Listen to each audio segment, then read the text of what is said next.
an artist, and it was built in the 1800s, like around 1884 to 1888. He was an artist who wanted, a very wealthy artist. He painted the English royalty at the turn of the 19th century, at the end of the 19th century, I should say. And his name was Hubert von Herkomer. And he used that building, and it was called the Mother Tower, Muttersturm, in honor of his mother. And he painted, that was his art studio, with a beautiful view of the surrounding area. The most famous tower in Landsberg is the Bayertor, or the Bavarian Gate. And that was built in 1425. As the city was expanding, they expanded the wall, the outer wall, and this up to about, it was built in 1425, and in around 1975, there was an effort made to restore this tower, which is their landmark, just like our clock tower is ours, to its medieval splendor. And they even took great pains to find out what colors were used in the Middle Ages, so that is about as authentic as one can get. This is an interesting aspect of Landsberg. Right in downtown Landsberg, there is a beautiful swimming pool. It's on the Lech River, so if you're a brave soul and you want to swim in ice-cold water, you can just walk a few feet beyond what you see here and go swimming in the Lech River, which could be a little dangerous. But they have 3 or 4 different pools, all heated, and they have the wave, and it's really a wonderful place. And it's in downtown Landsberg. It's just behind the main street with plenty of parking, and the parking is all underground, and it's right near one of the prep schools there, so it's a beautiful location. Here is a picture of the soccer field that our soccer teams played on many, many years ago, whenever we would go every 3 years to visit Landsberg. It's an awesome field, and that whole complex is a meeting point for all people in the Landsberg community. The various clubs use it. There's a restaurant. There's an ice hockey stadium right beside that holds 3,000 people. Ice hockey has become very popular, and it's a youth center. So that had the center there, the sports center, has many, many uses. The Bavarians are really very interested in their history, and they want to promote and cultivate their historical past through pageants.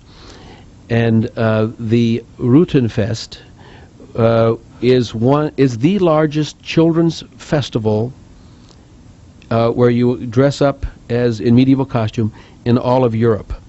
It's held every 4 years, and what happens here is the children dress up in medieval costumes and depict some of the more significant aspects of Landsberg history. Here, as I recall, is Herzog Ernst, who had married one of the Landsberg people, and they were having a back in the Middle Ages, they had a festival to honor that marriage for the whole town of Landsberg. And once again, you see the pageantry that surrounds one of these spectacles. Here is the marketplace, and this, when we have our city festival, and we always try to plan our trips, our visits to Landsberg at a time when they have their city festival, to be able to celebrate a Bavarian traditional festival with traditional food and drink, with traditional Bavarian music, sitting side by side with your hosting family, is really a wonderful experience. And that centerpiece there, which is really the center of town, it's the fountain there. The children and the parents use that as a meeting point if they parents drop somebody off in the family, they say, well, I'll meet you at the fountain at 4 o'clock or whatever. So it's a very well-known, high-profile landmark. And just one or two more slides here. I think that's it. Okay. Yeah, this is a parting shot. Beautiful medieval town with a tremendous hospitality. That is some beautiful scenery, and I'm sure that the folks that have gone on that trip, watching that scenery really brings back some memories. Speaking of such, I am joined now with our most famous celebrity here in town, Mayor John Crum. I am honored. Thank you. I am too. Joan Brandon, a very active volunteer in our community with our EMS department, very active in many other things here in Hudson, and Ed Sogan, the athletic director. Nice to see you all. And good to be here. I just really want to hear all about this trip. It sounds wonderful, and from what I'm told, you really bond with the families that you stay with. I'm told you've developed some incredibly long-lasting, deep friendships with these folks, and I believe, Joan, you hosted some families on the return side. Is that correct? Yes. Okay. Yes. Why don't we start with that? Since you've had an experience on both ends, tell me, what's it like to really stay with a host family? Some people may have reservations about that, going over, staying with a family they don't know. What was that experience like for you? You do have trepidation. Mm-hmm. You know, you wonder, wow, what's it going to be like? Right. But in just a matter of a short time, you find out that they're just the same as we are. Mm-hmm. There are little customs that are a little bit different, but you're right about the bonding. Mm-hmm. That is wonderful. We've hosted, George and I were talking about that today, probably over a dozen people. Is that right? Yes. And we've kept in contact with them. Most we've been able to keep in contact with.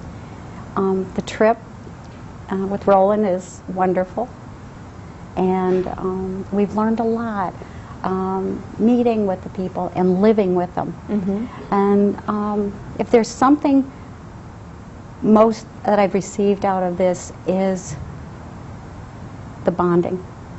And when you realize that, when you understand another culture, another people who speak differently than you, that there is an understanding, and maybe we have this one minuscule part in bringing our world together.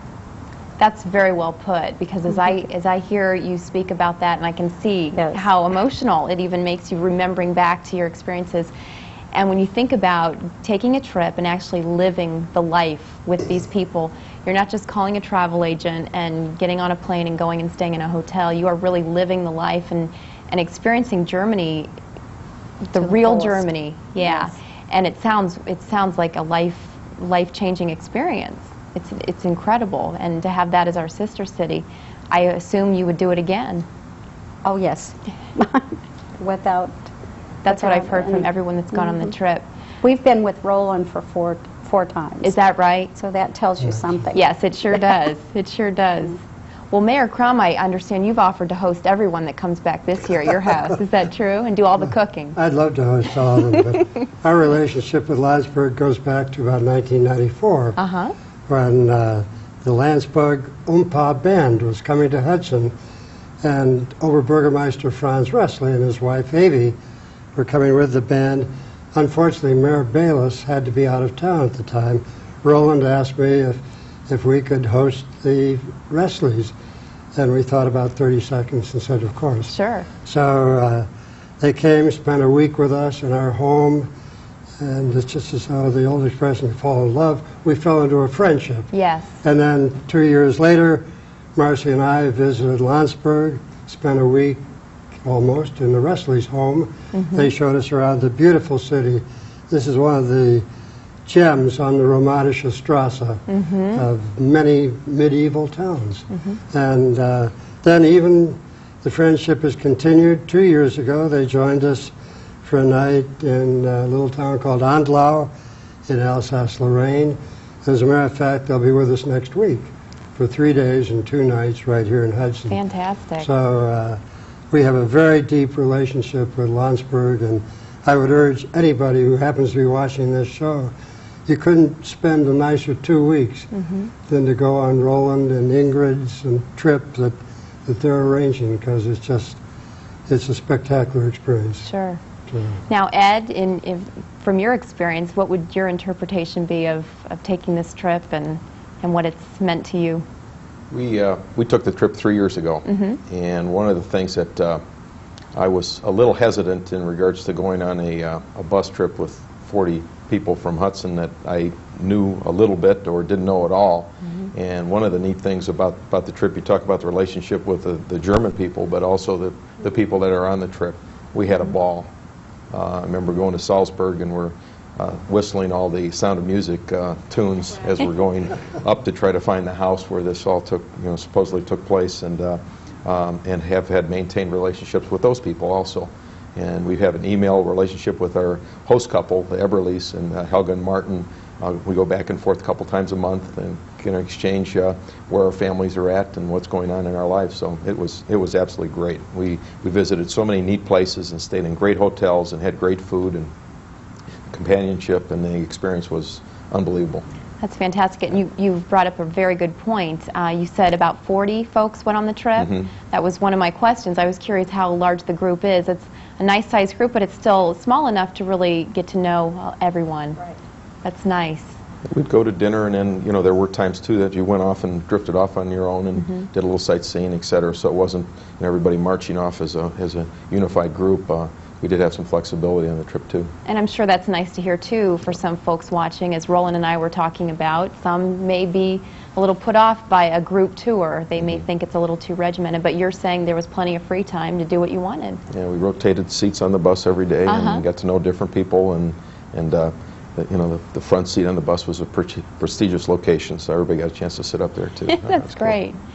Now, the host family, I'm told you were paired actually with folks that you may have had a similar background or interest with. Did you find that to be the case, or did you just bond with the family as you were placed with them? Martin was a retired school teacher and administrator, and his wife is a social worker over there, and they were the same way. When we didn't have a trip planned, we jumped in the car with them, and they took us to different churches and locations, and they lived in Augsburg, which was about half an hour away from Landsberg.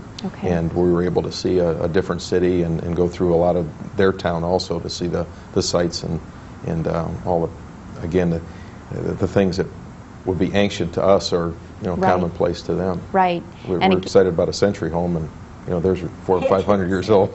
That's right. That's true. That's true. Big difference. And these are some of the insights that we probably wouldn't get if we just called a travel agent and went on the trip on our own. That's fantastic.